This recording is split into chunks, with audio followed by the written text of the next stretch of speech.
Welcome back. I'm the Watch King. On this video, we're going to go over my personal collection.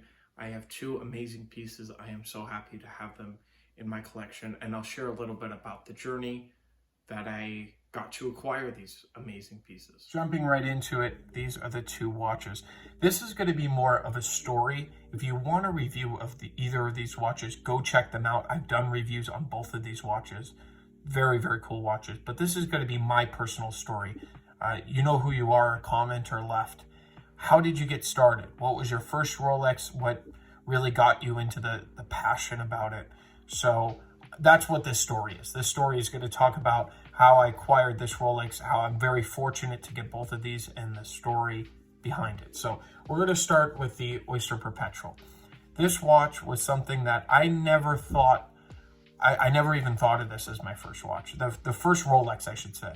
Way at the beginning of the channel, I was into the affordable watches because I didn't have any money to really spend it. I was a high schooler, and I got into it. I fell in love with the mechanical movement, as most of us do, that the romance of somebody, even if it's a machine, because it was a Seiko, but even all those little parts have to work together in order to tell the time. And it's you don't need to put it on a charger. You don't need to update it or anything like that. It always will run as long as you service it and take care of it. So that was my very first watch. The Seiko, then I moved, or the Tag Heuer and the Seiko were very close to each other. So I got those two, and that was a quartz one. And then I got into the mechanical side. So I had those forever, and I was saving up. I went in to get the Tag Heuer sized. So I Googled closest watch store, because I didn't know anybody. I was super young. And this one pulled up, this gray market dealer. So I ran there and he sized it for me and we started talking. Nothing really happened, but he was texting me, hey, do you want to come take videos of my watches? I told him about the channel. So I did that. And then that grew into a couple of year relationship where I actually worked for him and learned a bit more about the business. I didn't know anything about flipping or anything like that, but that's what I did. And then I slowly kind of caught on to the flipping, and I just didn't like that aspect of the business. That's really why this whole channel is based on vintage, why my store is vintage. Everything about it is vintage, because I think that is such a disgusting thing to do. And I know that there's worse things that happen in the world, don't get me wrong. But taking away a watch from somebody who really wants it and will enjoy it, that sucks. And then just trying to charge them for more money, that really pissed me off. And I didn't like that. So I was saving up for this. I'll never forget it. It's a smooth bezel, Datejust, 36 millimeter with an aftermarket onyx dial, and it was an Oyster bracelet from the 90s. And I was like, it was about $3,500, I think it was. So I was saving up. And then he made a suggestion. Why don't you go to your our official dealers around us and try to get a watch? This was like right when the OP was released. I think it might have been a day before, and then all the new watches came out. So I was like, okay, let me check it out.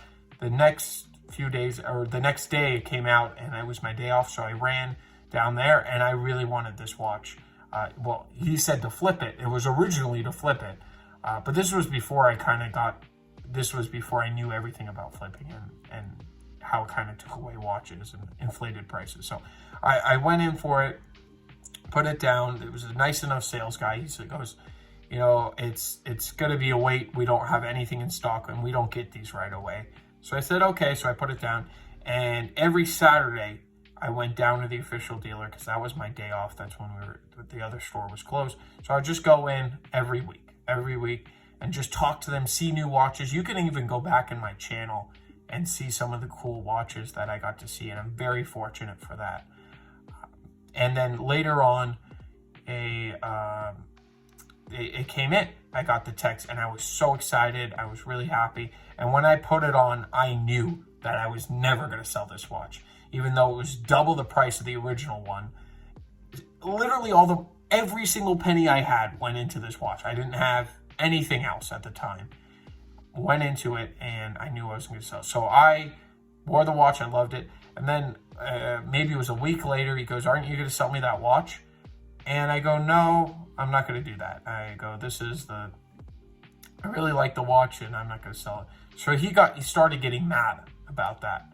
And he says, well, I told you about to go to the official dealer, so it's my watch. I should have first privilege. And I go, well, I'm not going to sell it, so it doesn't matter if you have first privilege. And he goes, well, you shouldn't. You would have never even had the watch if it wasn't for me.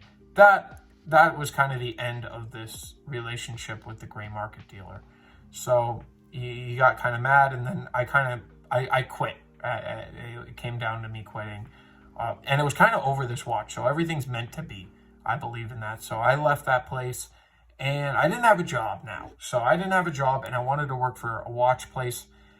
I also was disgusted with the practice of flipping watches. So what do? I keep going into this official dealer, and eventually they're like, mate, do you want to help out on a Saturday on their busy day? So I said, sure. So I just did clean glass, nothing crazy. And I slowly started to help out there, and I wore this watch all along. So and now I'm making it sound fast, but it was a wait for this watch. We're talking at least 9 months. It was closer to a year. I have to look at the card again. I think it was either September, October, something like that. I got this watch, and it was just amazing. I wore the watch forever, and it was all my money. So I kept growing my business, and I do mostly jewelry, which I don't talk about a lot on this channel, but that's a majority of what I do. So I had a really good year later on, and I said, wouldn't it be, I really like this watch. This watch I loved before the OP. Remember, the OPs were not released when I first created this channel, and when I first got into watches, but I always loved the GMT. Specifically, I liked the 1675 to be exact. So that was supposed to be the second big watch I was going to buy. But I kept going over in my head, and I said, should I ask for this and this? So I kind of made hints that this is what I wanted. Now, I didn't want the Batman, the blue and black. I didn't want that. And I didn't want the Pepsi with Oyster. It had to be this exact way. And I believe, maybe it didn't come out, but I believe the Lefty was out. Maybe not. Maybe it was the year after it was out. But it couldn't have been any of those watches. It had to be this exact watch. And I told them about it, and it would, trust me, it wasn't like I got it the next day. It was like, this was a wait for it, but it was definitely worth it. And it definitely felt less of a wait than the OP because I was wearing the OP. It wasn't like I didn't have a watch. So after you own one, now it just becomes of collecting them. So this came next, and I really love this duo. This duo, I can wear this watch for 2-3 months, love it, put this one in the bank, and then switch it around and wear this for 4 or 5 months. Really, that's how I would do it. And then eventually, okay, and then put this one back on for however long. And that's kind of how I did my two watches, and I was happy with that. Then everybody's like, you gotta have the Panda Daytona. It's the greatest watch of all time.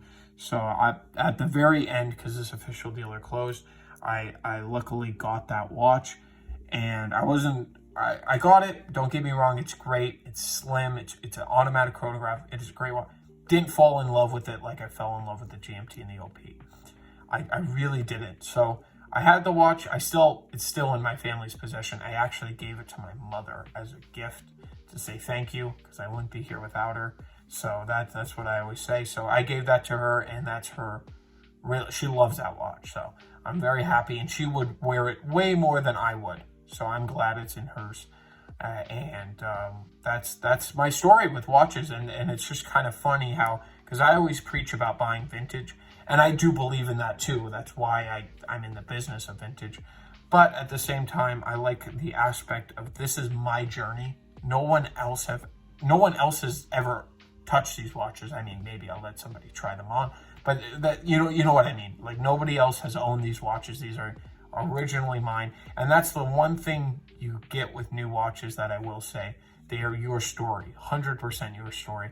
And these watches, hopefully, and God willing, will outlive me and go to my children, and maybe even to their children, and it's just something very nice, and they'll say, oh, my grandfather got this watch in such and such year. And I really like that aspect of that. I really, really do. But at the same time, vintage is a whole nother game, and I preach it too. So I really love these both. If you're curious or have any questions, you can always reach out to me. And any of, not these watches, these are not for sale, but any of the watches that you will see in my channel or on my eBay, you can always reach out to me at my email down below. So thank you, and I will catch you in the next one.